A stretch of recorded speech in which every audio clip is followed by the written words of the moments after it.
Hello guys, என் பேர் Loki. Welcome back. Dealing with மிக்கடோனா சிஸ்டர்ஸ் இஸ் எ ப்ரீஸோட எபிசோடு 7 எக்ஸ்ப்ளனேஷன் தான் நம்ம பார்க்க போகிறோம். எபிசோடு 6 மிஸ் பண்ணியிருந்தா லிங்க் டிஸ்கிரிப்ஷனில் இருக்குது, செக் பண்ணிக்கோங்க. வீடியோ பிடிச்சிருந்தால் லைக் பண்ணுங்கள், நம்ம சேனலை சப்ஸ்கிரைப் பண்ணி சப்போர்ட் பண்ணுங்கள், உங்கள் ஃப்ரெண்ட்ஸுக்கும் மறக்காமல் ஷேர் பண்ணுங்கள். சரி வாங்க, டைம் வேஸ்ட் பண்ணாமல் கதைக்குள்ளே போகலாம். எபிசோடோட ஸ்டார்டிங்கில் இப்போ தான் அங்கே என்ன ஆச்சுன்னு நம்மளுக்கு காட்டுறாங்க. அந்த இடத்துல அவங்களுக்கு என்ன பண்ணணும்னு தெரியல. அதுக்காக அவங்க ராக் பேப்பர் சீசர் விளையாடுறாங்க. அதில் நம்ம நீக்கோ தான் ஷேர் பண்ணுற மாதிரி இருக்குது. நீக்கோவுக்கும் ரொம்ப வியர்டாக இருக்கும். வெறுமனை அவங்க வாக்கிங் ஒண்டி தான் போகிறாங்க. ஆனால் அப்படி இருக்கும்போது ஏன்னு தெரியல, அவளோட இதயம் பயங்கரமாக துடிக்குது. அந்த மாதிரி ஒரு ஃபீலிங் அவளுக்கு வருது. திடீர்னுட்டு என்னன்னு தெரியல, நம்ம நீக்கோ ஒரு விதமாக பண்ணிக்கிட்டு இருக்கா. அதையே உத்து பார்த்து அமுக்கியெல்லாம் பார்க்குறவங்க 2 பேருக்குமே புரியலை. ஏன்னா ஃபஸ்ட்டு டைம் நீக்கோ இந்த மாதிரி விஷயத்தை எல்லாம் பண்ணுறா. அவள் இப்போ தான் ஒரு மெச்சூரான உமனாக மாறுறதுக்கு ஆசைப்பட்றாளோ இருக்கலாம். ஆனால் எந்த விடவும் சிறுசாக தான்ப்பா இருக்குது அவளுக்கு. சீனில் வெளியில் வந்து பார்த்தா நம்ம ஹீரோ இன்னமும் அதே மாதிரி தான் இருக்கான். அம்மா என்ன ஆச்சு, குளிக்கலையா நீ? 3 பேருக்கும் நான் புக் பண்ணேன், ஆனால் எனக்குன்னு ஒரு ரூமை நான் புக்கே பண்ணலை. அதனால் நீங்கள் கவலைப்படாதீங்க, நீங்கள் ஒன்றா இருங்க. இந்த மாதிரி நான் கெஃபேல போய் இருந்துக்கிறேன். இதை கேட்ட உடனே அவங்களுக்கு ஒரு மாதிரி ஆயிடுது. ஏன்னா இவன் ஒரு ஃபெயிலியர்னு தெரியும். ஆனால் இந்த அளவுக்கு ஒரு அல்டிமேட்டான ஃபெயிலியராக இருப்பான்னு அவங்க எதிர்பார்க்கல. அங்கே போகும்போதே நம்ம கசுக்கி அங்கே தடுக்கிறா. வேணாம் இரு, நீ எங்கள் கூட இருக்கலாம். ஏன்னு சொன்னால் நம்ம யூவை அப்படியே விடணும்னா அவங்களுக்கு விருப்பம் இல்லை. பூனையை அப்படியே விட முடியாது. இந்த மாதிரி தான் இவனையும் அவங்க நினைக்கிறாங்க. இங்கே என்ன இந்த ஃப்ளோரோடைய ஒரு டஸ்ட்டுன்னு நினச்சிக்கோங்க. நான் எதிர்பார்க்கல நான் இந்த மாதிரி இங்கே இருக்கிற மாதிரி ஆயிடுச்சுன்னு. அந்த இடத்துல இவங்க போட்டிருக்கிற மாதிரி ஏதாச்சும் ட்ரெஸ் இருக்குதானே அவன் கேட்கறதுக்கு போகிறான். போகிற வழி முழுக்க கசுக்கிய ஒரு மாதிரி இப்படிக்கா போவ, அதே இடத்துக்கு தான் இவனும் இப்படியே வரான். அப்புறம்தான் அவனுக்கு தெரிய வருது, இவங்க 3 பேருக்கு தானே ரூமை புக் பண்ணோம். ஸோ 3 ட்ரெஸ் தான், அவனுக்கு வேறு ட்ரெஸ் இருக்காது. ஜாப்பனீஸ் அவுட்டெல்லாம் ரொம்பவும் டிஃப்ரெண்ட், எக்ஸ்ட்ராவாக ஒன்று வச்சுருப்பாங்க. அதனால் தேடி பார்க்குறாங்க, அங்கேயும் இல்லை. ஏன்னு தெரியல, அவங்க 3 பேருக்கும் ஒரே மாதிரி ஆகுது. நம்ம ஹீரோ கிட்ட வரும்போதெல்லாம் மன்னிச்சிடுங்க, இந்த ரூம் 4 பேருக்கானது இல்லைன்னு நினைக்கிறேன், மூவ் பண்ணுறதுக்கு கஷ்டமாக இருக்குது, ட்ரெஸ்ஸை மாற்றிட்டு வரேன்னு அங்கே போகிறோம். ஆனால் நம்ம நீக்கோக்கோ அவள் சொன்னது கரெக்டுன்னு பார்த்துட்டு ஏன்னா ஒரு மாதிரி ஆகுதுல்ல, இது 4 பேருக்கான ரூமே இல்லை. இதனால் அந்த ரூமை பற்றி அவங்க குறை சொல்கிறாங்க. இது நம்ம வீடு மாதிரியே இல்லவே இல்லைன்னு நம்ம ஹீரோவும் குளிக்கும் போதே சொல்கிறான். இதை மட்டும் கொஞ்சம் அட்ஜஸ்ட் பண்ணிக்கோங்க, நான் இந்த ரூமில் இல்லை அப்படின்னு நினச்சிக்கோங்க. நான் என்ன தான் சொன்னாலும் நம்ம ஹீரோ இருக்கிறதுனாலே இப்படி அவன் இல்லைன்னு நினைக்க முடியும். அதனால் அவனை பற்றியே தான் அங்கே யோசிக்கிறாங்களே.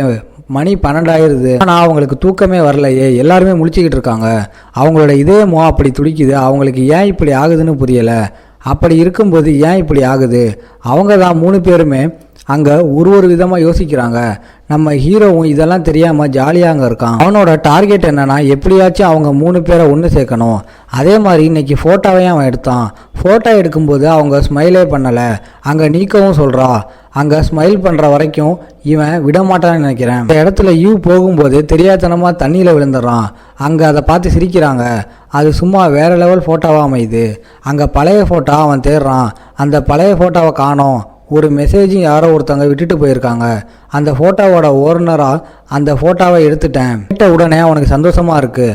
அட்லீஸ்ட் அது தொலைஞ்சி போகாமல் யாரோட கைக்கு போகணுமே, அவங்களோட கைக்கே போச்சு. அது வரைக்கும் சந்தோஷம்தான்.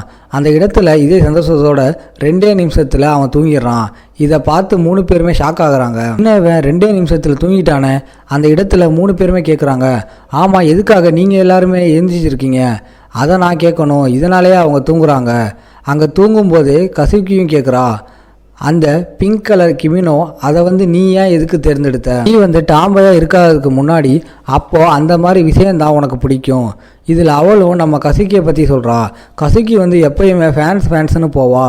இந்த வாட்டி நம்ம யூ பண்ண வேலையால் நாம் ஜாலியாக நிறைய விஷயத்த அங்கே என்ஜாய் பண்ணாங்க. அந்த இடத்துல அவங்க பழைய விஷயத்தை பற்றி பேசுகிறாங்க. சின்ன வயசில் மீவா ஷூட்டிங் கேம் விளையாடுவா, அந்த இடத்துல ஜெயிக்கவும் செய்வா. ஆனால் உண்மையாக சொன்னால் அவள் ஒன்றும் ஜெயிக்கலை. பின்னாடியிலேருந்து நம்ம கசுக்கி தான் ஜெயிக்க வச்சுருப்பாளே. அட நீங்கள் எதுக்கு ஏன் ஹிஸ்ட்ரி பற்றி எல்லாம் பேசுகிறீங்க? அதெல்லாம் பேசக்கூடாது. சுத்தமாக எதிர்பார்க்கல இந்த மாதிரி ஒன்றா இருப்பாங்கன்னு. இவங்களுக்குன்னு தனிப்பட்ட முறையில் ஏகப்பட்ட வேலைகளும் இப்போ தனித்தனியாக இருக்குது. அதனாலேயே இவங்க ஒன்றாவும் இருக்கிறது இல்லை. நம்ம யூ மாதிரி ஒரு ஸ்ட்ரேஞ்சரால் எங்கே எல்லாருமே ஒன்றாக்க முடியுது. இதுக்கெல்லாம் அவனுக்கு என்ன கிடைக்குதோ ஏதோ பழைய மெமரிஸ் எல்லாம் பார்த்த மாதிரியே நாங்கள் திரும்ப ஒன்றாயிட்டோம். இந்த மாதிரி அதெல்லாம் நினச்சி ரொம்ப சந்தோஷமாக ஆயிரா. இப்போ தான் நம்மளுக்கு தெரிய வருது, இந்த ஃபோட்டோவை பற்றி நான் சொல்லியிருப்பேன்ல, அது மியோவோட ஃபோட்டோ தான். இந்த இடத்துல இதுக்காக அவர் ரொம்ப சந்தோஷப்படுறா. இதே மாதிரி தான் ஒருத்தவங்களும் அங்கே சந்தோஷமாக நம்ம ஹீரோக்காக அங்கே தேங்க்யூ அப்படின்னு சொல்கிறாங்க. இதுக்கப்புறம் நம்ம ஹீரோ டிவியில் பார்க்குறான். டிவிலையும் அவங்க 3 பேரை பற்றி தான் வருது. இப்போ பண்ண விஷயம் அது ஒரு ஹியூஜான சக்ஸஸ் தான் இருக்குது. இப்போ பண்ண விஷயத்தில் எல்லாத்துலேயும் அவங்க ஜெயிச்சிட்டாங்களாம். அப்படி போட்டிருக்கு. இவங்க ஜெயிச்சிருக்காங்கன்னு. இவங்க உண்மையிலேயே ஒரு ப்ராப்பர்ட்டேஜ் தான்ப்பா. லாஸ்ட்டாக ஒரு சீனை காட்டுறாங்க. இதில் நம்ம ஹீரோவை அவங்க தேடணும்னு சொல்லி போஸ்ட் போடலாம்னு அவங்க யோசிக்கிறாங்க. கசுகி கிட்ட நிறைய ஃபாலோவர்ஸ் இருப்பாங்க, ஆனால் இங்கே இருப்பாங்களான்னு டவுட்டு தான். அதனால் ரெட் கலர் ஹேரோட அவனை நீங்கள் யாராச்சும் பார்த்தீங்கன்னா அப்படின்னு ஒரு போஸ்ட்டை போடலாம்னு போகிறா. நிக்கோவும் சொல்கிறா, இன்னமும் நிறைய டீட்டெயில்ஸ் உன்னால் ப்ரொவைட் பண்ண முடியாதா? எனக்கு அவனை பற்றி நல்லாவே தெரியும்.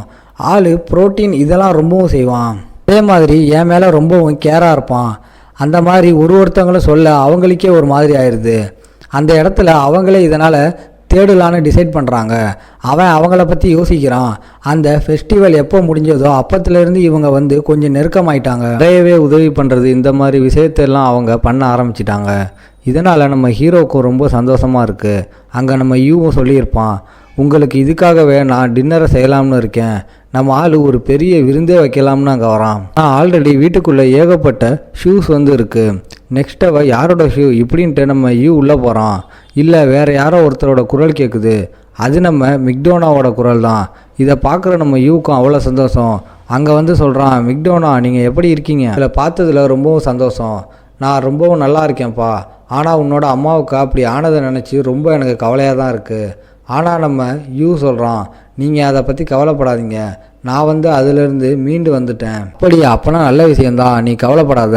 நீ இருக்கிற வரைக்கும் உங்கள் அம்மாவோட டேலண்ட் அது அழிஞ்சு போகாது. கண்டிப்பாக உன் மூலமாக அது வளர்ந்துக்கிட்டே தான் போகுமே. அதுக்கப்புறம் தான் யூ அங்கே மற்றவங்கள சுச்சுவேஷனை அங்கே நோட் பண்ணுறான். மற்றவங்களாம் ஒரு மாதிரி ரொம்பவும் சீரியஸாக இருக்காங்க. அங்கே கசுகி கிட்ட அப்டேட்டை பற்றி அவர் கேட்குறாரு. அவள் ஷோவை பற்றி எல்லாம் சொல்கிறா, எல்லாமே நல்லா தான் போச்சுன்னு. நீக்கோ மேட்ச் ஜெயிச்சதை பற்றி சொல்கிறா, நாளைக்கு வேறு ஒரு மேட்ச் இருக்கான். மீவாவும் சொல்கிறா, எனக்கும் ஒரு பில்கிரிம் மேட்ச் வந்திருக்கு. இங்கே ரிப்போர்ட்டிங் ஓவர் ஆன உடனே அவர் போகலாம்னு பார்ப்பாரு. அங்கே நம்ம யூ தடுக்கிறான். அட எங்கே போகிறீங்க? உங்கள் எல்லாருக்காகவும் நான் டின்னரை செய்யலாம்னு ஆசைப்பட்டேன். அப்படி பண்ணால் நம்ம எல்லாருமே ஒன்றாவும் சாப்பிட்லாம் இல்லையா? இல்லை, அதுக்கு எந்த விதமான அவசியமும் இல்லை. ஏன்னா ரிப்போர்ட்டிங் வேலை ஓவர் ஆகிடுச்சு. போகலாம்னு பார்க்கும்போது ஒரு ஃபெஸ்டிவலோட மாஸ்க்கை அவர் பார்க்குறாரு. ஆமாம், என்ன இது? அதுவா, லாஸ்ட் வீக் நாங்கள் எல்லாருமே ஃபெஸ்டிவலுக்கு போனோம். ஆமாம், அது யாரோட ஐடியா? அதுவா, அது என்னோட ஐடியா தான். அவங்க சின்ன பசங்களாக இருக்கும்போது அங்கே போனாங்க. இதோட இந்த எபிசோட் முடியுது. உங்களை நான் அடுத்த எபிசோடில் பார்க்குறேன். இந்த வீடியோ பிடிச்சிருந்தா மறக்காமல் லைக், ஷேர் அண்ட் சப்ஸ்கிரைப் பண்ணிடுங்க.